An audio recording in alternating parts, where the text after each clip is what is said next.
Et salut à tous, j'espère que vous allez bien. Je suis super content de vous retrouver pour une vidéo qui ne sera pas une vidéo crypto, hein, ça change. Et oui, cette chaîne, ce n'est pas que de la crypto, on parle aussi de notre développement personnel et d'entrepreneuriat. Même si j'avoue que ces dernières semaines, si ce n'est moi, le sujet crypto m'occupe beaucoup et pour tout simplement parce que j'en tire beaucoup de rentabilité tout simplement. Donc du coup, je fais pas mal de vidéos sur le sujet, hein, c'est le sujet chaud du moment. Néanmoins, on ne parle pas que de ça et à mon sens, il y a quand même des sujets qui sont liés quand on est en recherche de progresser sur la partie investissement, de développer son intelligence financière, en quête d'indépendance financière, hein, comme on voit beaucoup fleurir sur le net. La partie de développement personnel, le fait d'avoir un équilibre, le fait de se développer d'un point de vue mindset, de se développer ses capacités, pour moi, ça fait totalement écho en fait. Et là, aujourd'hui, je vais donc vous parler de lecture rapide ou, alors moi, je préfère d'ailleurs de parler de lecture efficiente. J'avais fait un article sur le sujet, c'était en octobre, 25 octobre, suite à un atelier, un workshop organisé par Tommy, membre de la communauté Youmento. Salut Tommy si tu regardes cette vidéo. Et concrètement, ça a été vraiment pour moi une redécouverte de la manière de lire. Et je vais donc vous lire cet article sur ce sujet. Donc voilà, comme je disais, membre Tony et qui, après plusieurs mois, a voulu nous partager du coup ce qu'il avait pu apprendre et avec un objectif qui était assez ambitieux, c'était de doubler notre vitesse de lecture en 4 heures de travail. Et donc, de doubler la vitesse de lecture, mais pas pour une compréhension qui est moins élevée, pour une compréhension qui soit aussi plus forte. Alors, la lecture rapide, le nom étant assez évocateur, je pense que vous aurez compris que la lecture rapide est une technique qui permet d'accélérer sa vitesse de lecture. Donc pour ma part, comme je le disais tout à l'heure, je préfère en final parler de lecture efficiente parce que au final, vous allez le découvrir donc lors de cette vidéo et vous pouvez aller voir d'ailleurs l'article qui je mettrai en lien en description. On apprend à lire plus vite mais surtout à mieux retenir. C'est ça qui est vraiment important. Il faut bien comprendre que ça demande un effort conscient quand on n'est pas entraîné et que ça sollicite plus d'énergie de concentration. Donc pour ma part, je réserve ça pour le moment au livre dit éducatif et je lis normalement quand je suis sur une lecture plus plaisir, un roman par exemple. Même si ça ne m'est pas arrivé depuis déjà un petit moment. D'ailleurs, Tommy avait limité la session donc à 4 heures d'affilée parce que, avec des pauses, parce que en fait, c'est vraiment fatigant pour le cerveau. Vous sollicitez quand même plus votre concentration et comme tout, et il faut s'entraîner pour pouvoir progresser là-dessus et le faire régulièrement. Les éléments que je vais aborder ci-dessous sont donc tellement simples que en fait je ne comprends pas qu'on ne les enseigne pas à l'école ou alors j'ai complètement oublié, mais franchement à mon sens on les enseigne pas à l'école et pour moi c'est vraiment le réapprendre à lire. C'est vraiment en fait ça, réapprendre à lire avec des choses simples, on peut vraiment tellement rendre la chose plus efficace. Donc, vitesse de lecture réelle et taux de compréhension. L'objectif n'est pas simplement de lire donc plus vite, comme je disais juste avant, mais aussi de retenir davantage. Si vous mettez 2 secondes à parcourir une page, mais que vous ne retenez rien, vous n'avez rien compris, l'intérêt est donc inexistant. La vitesse de lecture réelle se calcule. Vous avez un test disponible en ligne ici, donc vous le retrouverez, le lien je le mettrai aussi en description de la vidéo pour pouvoir tester sa vitesse de lecture réelle.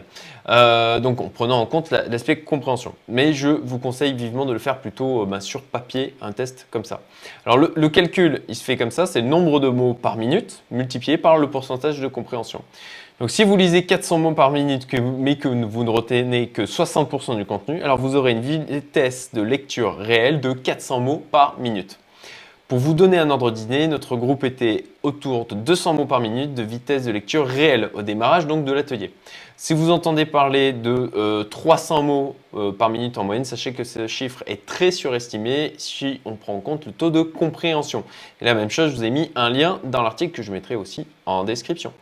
La position de lecture. Juste avant d'aborder ça, je veux juste vous faire comprendre à quel point en fait ça peut être un accélérateur de juste savoir lire 25% plus vite, naturellement, sans forcer, mais imaginez le temps que vous gagnez sur l'échelle d'une vie.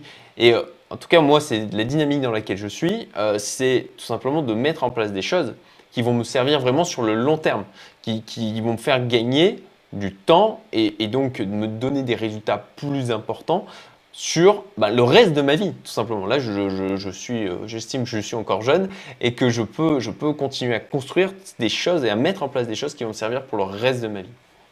Donc, 1. La position de lecture. Ça, c'est un truc que du coup, j'ai découvert. Une bonne position de lecture va permettre d'augmenter de 10 à 20% votre vitesse de lecture réelle, car elle va améliorer votre capacité de concentration. La bonne position, c'est d'avoir le livre légèrement relevé en face de soi. Je vous ai mis une petite image, vous la voyez là. Évitez de lire avec le livre à plat sur la table, comme je l'ai fait d'ailleurs la première fois lors du test, ou allongé.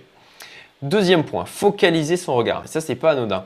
Alors, Tommy nous a fait un excellent exercice que je vous conseille d'ailleurs de faire. Ça vous prendra 2 minutes et d'ailleurs, vous n'oublierez pas justement, ça va vous marquer. Vous avez par contre besoin d'une autre personne pour le faire. Vous vous mettez en face d'elle et vous demandez à cette personne en fait, d'imaginer qu'elle suit un rond autour de votre visage avec ses yeux. Et vous regardez bien le regard de la personne. Une fois qu'elle a fait ça, donc elle a dessiné avec son regard un rond en fait autour de votre visage, vous lui demandez de le refaire, mais avec vous en fait vous voyez, vous faites comme ça autour de votre visage. Et vous lui demandez forcément du coup de pointer votre doigt et vous lui demandez de regarder. Et vous verrez en fait que la première fois c'était ultra saccadé le regard et la deuxième fois en fait c'est beaucoup plus linéaire parce qu'elle a un endroit à pointer. Donc en fait, pour obtenir le même effet dans la lecture, en fait, c'est très simple. Vous utilisez votre doigt en fait pour suivre les lignes ou un stylo, tout simplement.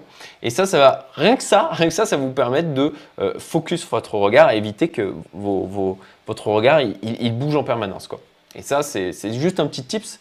Et pour certains, pour les plus anciens, je pense que vous vous en rappelez, on vous faisait lire au début avec justement un stylo et vite, après par la suite, on vous l'enlevez, mais en fait, non, il faut le garder. Tout simplement, c'est un outil qui permet de focaliser son regard. On a besoin.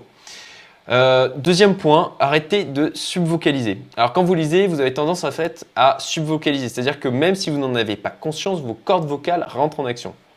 Le problème avec ça, c'est que vous limitez en fait automatiquement votre vitesse de lecture, la vitesse à laquelle vous pouvez parler, pour un débit donc maximum de 300 mots par minute. Votre cerveau n'a pas besoin que vous subvocalisiez pour comprendre les mots. Il est capable de les interpréter en fait sans ça. Et ça, c'est vraiment essentiel à comprendre. Un exercice que Tommy nous a fait, c'est de lire en comptant en même temps en haute voix de 1 à 10. Donc vous lisez et en même temps vous comptez à haute voix de 1 à 10. Et de recommencer à 1 systématiquement. En arrêtant, en fait, ça va vous forcer à arrêter de subvocaliser et libérer votre capacité de lecture de cette contrainte, en fait. Donc, c'est un exercice à faire régulièrement pour pouvoir dissocier en fait le fait de subvocaliser et de lire. Et ça va naturellement comme ça augmenter votre capacité à parcourir les phrases. Vous n'avez pas besoin de subvocaliser pour comprendre en fait, pour que votre cerveau capte ce qu'il y a décrit et le comprenne. Ah oui, autre exercice à faire pour s'entraîner, repérer uniquement les lettres dans un texte, par exemple pour les C, mais sans lire celui-ci. Donc, vous parcourez un texte et vous notez, vous surlignez tous les C. Et uniquement, vous visez uniquement les C. Vitesse égale concentration. Et ça, c'est intéressant. Plus vous lirez vite, plus vous forcerez votre cerveau à rester concentré, plus vous retiendrez.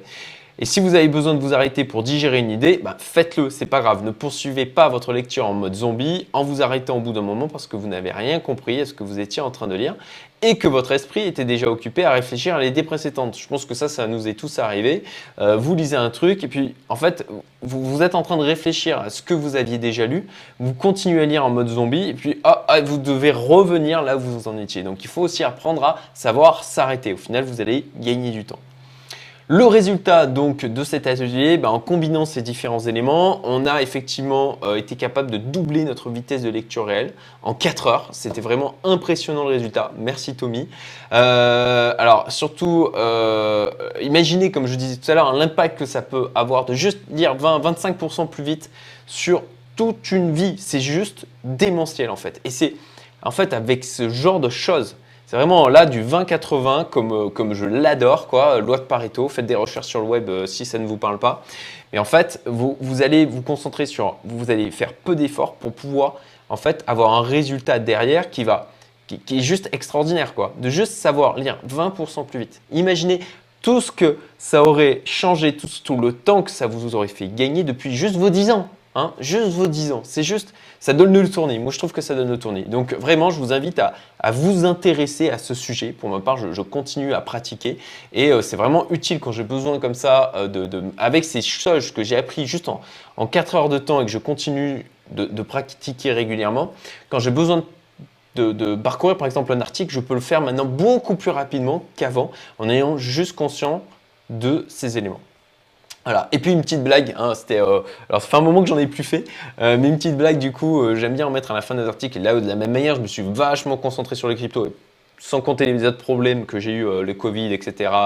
J'en ai parlé sur ma chaîne. Une petite blague pour terminer, pour vous faire sourire. Une petite fille arrive à l'école avec un gros bandage autour de la tête. Étonnée, la maîtresse demande: « Mais que t'est-il arrivé ? » « Une abeille m'a piqué. Mais c'est un bandage énorme pour une piqûre. Mon papa l'a tué avec une pelle. » Voilà, j'espère que ça vous aura fait rire. Je vous souhaite une très bonne journée et à très bientôt. Salut!